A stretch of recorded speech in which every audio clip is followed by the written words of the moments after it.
तो बीजेपी का मिशन दक्षिण और इसी को लेकर हैदराबाद में बीजेपी हुंकार भर रही है। सीधी तस्वीरें आई, एक बार फिर से आपको दिखाते हैं, क्योंकि थोड़ी ही देर बाद इसी मंच से प्रधानमंत्री नरेंद्र मोदी संबोधित करेंगे यहां मौजूद लोगों को। हैदराबाद से ये बीजेपी की बड़ी रैली, जिसे आप इस वक्त तस्वीरों के माध्यम से देख रहे हैं, इस मंच पर जरा नजर डालिए। आपको बीजेपी के तमाम बड़े नेता साफ नजर आएंगे। जेपी नड्डा को आप देख रहे हैं, गृह मंत्री अमित शाह थोड़ी देर पहले इसी मंच से उन्होंने जनता को संबोधित किया, उनको भी आपने सुना। और इसी के साथ राजनाथ सिंह भी यहां पर मौजूद हैं, नितिन गडकरी भी यहां पर मौजूद हैं। प्रधानमंत्री नरेंद्र मोदी खुद आज कार्यकारिणी की बैठक में भी थे, वहां पर भी उन्होंने बैठक को संबोधित करते हुए बड़ी बातें कही। और इस मंच से भी संभवतः वो उन तमाम बातों का, उन रणनीतियों का जिक्र करेंगे जिसमें मिशन दक्षिण के तहत बीजेपी उतरने जा रही है। कार्यकारिणी में क्या कुछ बोले हैं प्रधानमंत्री, वो भी हम आपको बता रहे हैं। उन्होंने कहा कि दूसरे दल जो गलतियां कर रहे हैं वो हमें नहीं करनी है। सूत्रों से हमें ये जानकारी मिल रही है कि कार्यकारिणी में प्रधानमंत्री नरेंद्र मोदी ने इन तमाम बातों का जिक्र किया है। उन्होंने हैदराबाद को भाग्यनगर कहते हुए संबोधित किया और अब इस मंच पर इंतजार हो रहा है प्रधानमंत्री के संबोधन का। तो हैदराबाद से ये तस्वीरें, और सीधे तौर पर जब अब से थोड़ी देर पहले अमित शाह बोल रहे थे, उन्होंने केसीआर पर अटैक किया। केसीआर को कटघरे में खड़ा करते हुए उन्होंने कहा कि केसीआर की गाड़ी का जो स्टीयरिंग है वो ओवैसी के हाथों में है, केसीआर को ओवैसी से डर लगता है। अमित शाह ने कहा कि तेलंगाना को वहां की सरकार ने, मौजूदा सरकार ने, यानी केसीआर ने बर्बाद कर दिया है। साथ ही उन्होंने कहा कि बीजेपी जो वादे करेगी, जो वादे कर रही है जनता से, उन तमाम वादों को पूरा करेगी। लेकिन कार्यकारिणी, 2 दिवसीय कार्यकारिणी जिसका आज समापन हो चुका है, और इसे कैसे दक्षिण फतेह की तैयारियों से जोड़कर देखा जा रहा है बीजेपी की। देखिए आप, योगी आदित्यनाथ भी हैं यहाँ पर, योगी आदित्यनाथ भी मंच पर मौजूद हैं, और सभी बड़े नेताओं का इस मंच पर होना, हैदराबाद में इस कार्यकारिणी का होना, अपने आप में ये बताता है कि बीजेपी कैसे अब दक्षिण में अपनी पैठ बनाने की कोशिश कर रही है। और उसी के तहत ये जो कार्यकारिणी की बैठक रखी गई, उसके लिए चुना गया हैदराबाद को। हैदराबाद से दक्षिण को साधने की ये बीजेपी की कोशिश, जिसके तहत, इस रणनीति के तहत ये कार्यकारिणी की बैठक यहां पर रखी गई, जिसमें चर्चा हुई तमाम बड़े नेताओं के साथ। 350 नेताओं का मंथन इस कार्यकारिणी में हुआ। अंदर की तस्वीरें भी हमने आपको दिखाई कार्यकारिणी की, और साथ ही अब उस मंच की तस्वीरें आप देख रहे हैं, जिसे विजय संकल्प सभा का नाम दिया गया है। और यहां से यहां की जनता को संबोधित करते हुए बीजेपी जाहिर तौर पर सरकार पर तो निशाना बोलेगी ही, लेकिन बीजेपी के पिटारे में यहां की जनता के लिए क्या है, इसका भी जिक्र जरूर किया जाएगा। फिलहाल आपको ये तस्वीरें हम दिखा रहे हैं इस जनसभा के। आप जरा उस स्थल पर नजर डालिए, उस ग्राउंड पर नजर डालिए जहां पर लोगों का हुजूम है। इतनी बड़ी संख्या में इतने सारे लोगों का जमावड़ा यहां पर साफ बताता है कि इसी दम पर बीजेपी मिशन दक्षिण को फतेह करने की दिशा में आगे बढ़ने की बात कर रही है। फिलहाल तस्वीरें आप देखिए, इस तस्वीर को देखकर इस बात का अंदाजा लगाया जा सकता है इस मंच पर बड़े नेताओं की, केंद्रीय मंत्रियों की मौजूदगी होना अपने आप में क्या संदेश देने की कोशिश है बीजेपी की।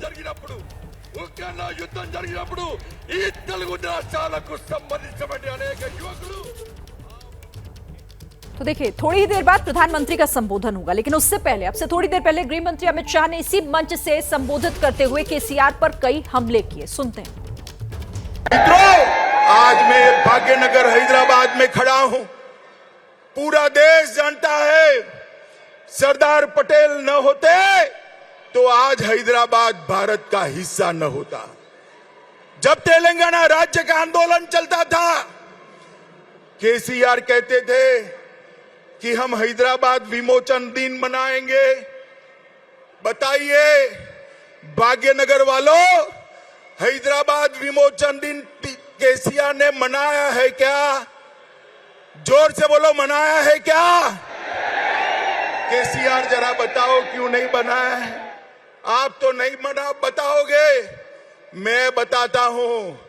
वो हैदराबाद विमोचन दिन इसलिए नहीं मनाते कि ओवैसी से डर लगता है, ओवैसी से डर लगता है। तो गृह मंत्री को आपने सुना, इसी मंच पर बोल रहे थे थोड़ी देर पहले। उन्होंने भाग्यनगर कहा हैदराबाद को, उन्होंने सरदार पटेल की भूमिका हैदराबाद को बचाने में किस तरह से रही उसका भी जिक्र किया, और साथ ही केसीआर पर हमला करते हुए उन्होंने कहा कि केसीआर का जो गाड़ी का स्टीयरिंग है वो ओवैसी के हाथ में है। ओवैसी पर भी उन्होंने तंज करते हुए ये बातें कही हैं। और अब इंतजार हो रहा है कि इस मंच से प्रधानमंत्री क्या कहते हैं, कार्यकारिणी में क्या बोले इससे पहले प्रधानमंत्री, वो भी आपको हम सूत्रों के हवाले से जो जानकारी हमारे पास है वो हम आपको दे रहे हैं। दूसरे दल जो गलतियां कर रहे हैं वो हमें नहीं करनी, तो ये अपनी टीम को एक मंत्र जो प्रधानमंत्री नरेंद्र मोदी ने दिया। उन्होंने कहा कि बंगाल में हमारे कार्यकर्ताओं की हत्या हुई। उन्होंने कहा कि बंगाल में हमें मुख्य विपक्षी पार्टी हम बने हैं, बंगाल का जिक्र यहां पर किया है। पीएम ने अपने संबोधन में केरल और बंगाल का उदाहरण दिया कि किस तरह से मुख्य विपक्षी पार्टी बनी है बीजेपी वहां पर। प्रधानमंत्री ने वहां पर मौजूद सभी बीजेपी के नेताओं को, कार्यकर्ताओं को आगे की रणनीति का एक मंत्र दिया कि कैसे उससे दक्षिण को साधा जा सकता है।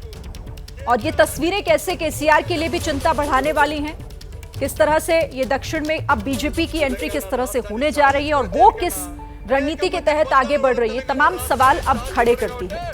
फिलहाल बीजेपी की हुंकार आप देखिए और कैसे यहां पर इतनी बड़ी संख्या में लोग यहां सुनने के लिए बीजेपी को मौजूद हैं। ये तस्वीरें साफ आपके सामने हैं। विजय संकल्प सभा ही इसको नाम दिया गया है, विजय का संकल्प बीजेपी का। और इस सभा के तहत तमाम बातें लोगों तक पहुंचाई जानी है। तस्वीरें आपके सामने हैं उस मंच पर जहां से बीजेपी एक एक करके जो बड़े नेता हैं यहां पर सभी मौजूद हैं इस वक्त।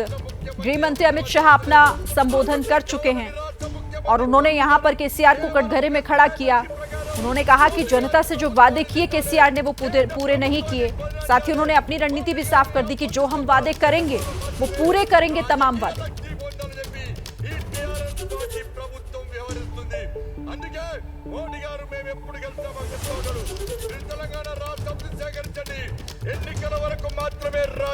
तो तेलंगाना की राजधानी हैदराबाद से ये तस्वीरें बीजेपी के मिशन दक्षिण की हैं। 2 दिवसीय कार्यकारिणी की बैठक का यहां पर आयोजन करना और उसके बाद आज कार्यकारिणी की बैठक में प्रधानमंत्री का संबोधन, जिसकी जो अहम बातें अंदर से निकल कर आई वो बता रही थी कि कैसे कार्यकर्ताओं में एक जोश भरने की कोशिश प्रधानमंत्री कर रहे थे। उस रणनीति को साझा उन्होंने कार्यकर्ताओं से, उन नेताओं से किया जिसके तहत आगे चुनावों में उतरने की तैयारी बीजेपी की होगी दक्षिण भारत में, और इसी के तहत उनका वो संबोधन रहा। लेकिन अब इस मंच पर खुले तौर पर जनता के सामने क्या बातें रखी जाएंगी ये बहुत महत्वपूर्ण होगा। वो तो क्योंकि बीजेपी की अपनी रणनीति के तहत संबोधित किया प्रधानमंत्री ने, लेकिन इस मंच से क्योंकि वो जनता को संबोधित करेंगे और वो क्या कुछ कहते हैं इस मंच से थोड़ी देर बाद जब संबोधन शुरू होगा तो ये तमाम बातें भी साफ हो जाएंगी। लेकिन आपको फिर से इन तस्वीरों को देखना चाहिए जो बताती है कि कैसे दम भर रही है अगर बीजेपी दक्षिण भारत में, तो शायद वो इन्हीं तस्वीरों, इन तालियों की गड़गड़ाहट के बीच उसका जो ये हौसला बढ़ा है वो शायद यही कहता है। और मंच की भी तस्वीरें ये बताने के लिए काफी है कि कैसे पूरी ताकत बीजेपी ने इस कार्यकारिणी के तहत इस 2 दिनों के दौरान दक्षिण भारत में दिखाने की कोशिश बीजेपी की रही। देखिए आप वहां मौजूद लोगों का अभिवादन स्वीकार करना और मंच पर बीजेपी के तमाम बड़े नेताओं का जमावड़ा, चाहे वो जेपी नड्डा हो, राजनाथ सिंह हो, चाहे नितिन गडकरी हो, खुद प्रधानमंत्री नरेंद्र मोदी हो, योगी आदित्यनाथ यूपी के मुख्यमंत्री, बीजेपी में हिंदुत्व का एक बड़ा चेहरा, और किस तरह से वो भी आज दक्षिण भारत के इस राज्य में मौजूद हैं। उनकी मौजूदगी भी अपने आप में बताती है कि क्या बीजेपी के एजेंडे में रहने जा रहा है। तो देखिए इंतजार तो हो रहा है प्रधानमंत्री नरेंद्र मोदी के संबोधन का, लेकिन इससे पहले गृह मंत्री अमित शाह ने जो अपने संबोधन में महत्वपूर्ण बातें कही वो भी अपने आप में खास हो जाती हैं। आज उन्होंने इसी मंच से थोड़ी देर पहले केसीआर पर कई हमले किए हैं, एक बार उनको फिर से सुनते हैं। भाई केसीआर, हिसाब दो तेलंगाना की जनता को। 8 साल से गद्दी पर बैठे हो, युवाओं के रोजगार का क्या हुआ?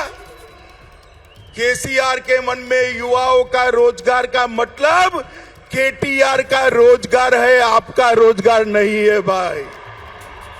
वो आपके रोजगार की चिंता नहीं करते हैं, वो केवल और केवल अपने बेटे को मुख्यमंत्री बनाने के लिए राजनीति करते हैं। केसीआर, आज मेरी बात ध्यान से सुन लो, अगली बारी ना आपकी है ना आपके बेटे की है, अगली बारी भारतीय जनता पार्टी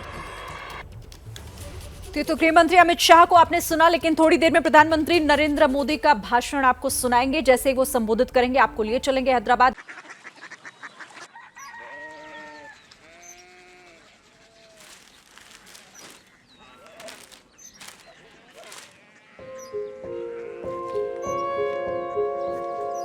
बाबा बाबा Korea city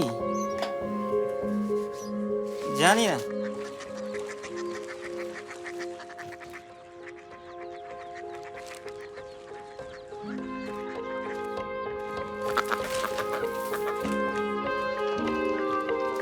Korea city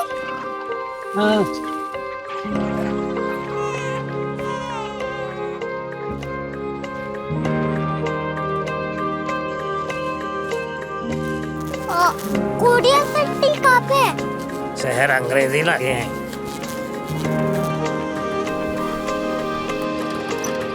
Korea city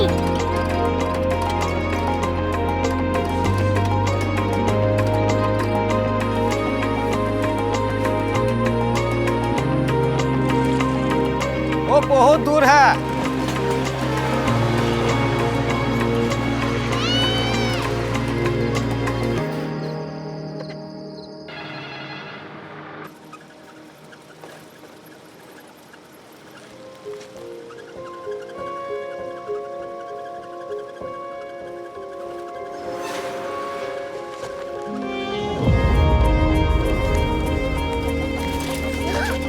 Korea city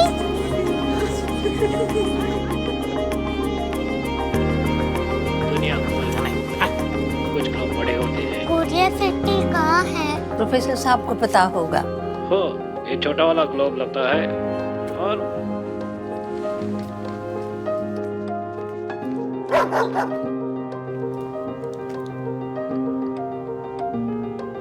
पता नहीं, मेरी बेटी से जाके मिल लो, शायद उसे मालूम हो।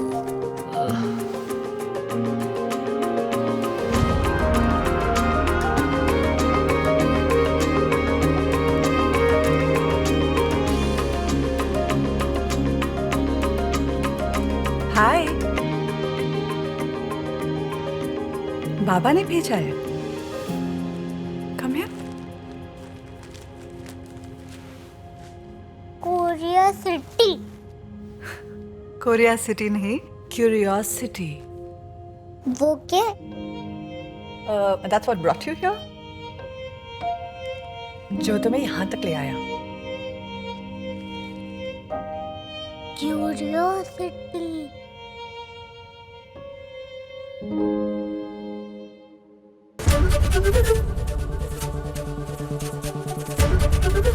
एबीपी न्यूज आपको रखे आगे।